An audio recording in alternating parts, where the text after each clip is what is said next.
Is it quarantine? This strange app can help you stay creative. Time seems to stop when you're stuck in quarantine, like I am right now. Everything at home is still.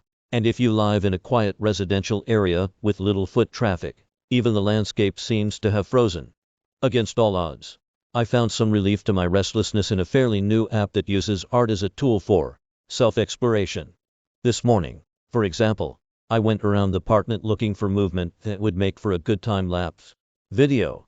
My search led me to the window, where I spent a minute admiring and filming the slight tremor of the curtain under the breeze.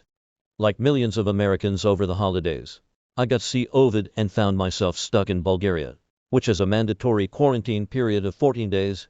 First came the movies, then the boredom, then a deep sense of resignation that led me to hours of doom scrolling on my phone.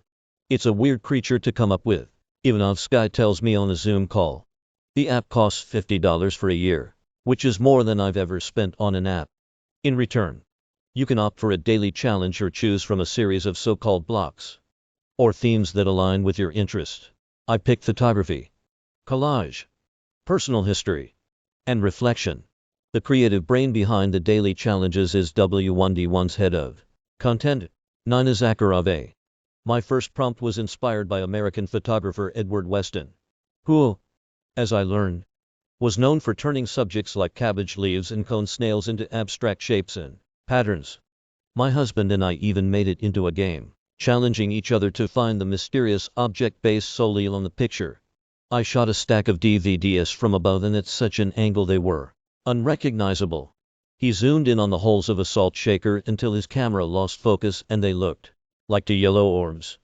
The irony that this app exists to remind us of the outside world isn't lost on Ivanovsky, who describes himself as an offline type of person. But to him, technology can be a means to a more conscious and observant life. Fundamentally, he says, it's all about how ridiculously interesting everything is.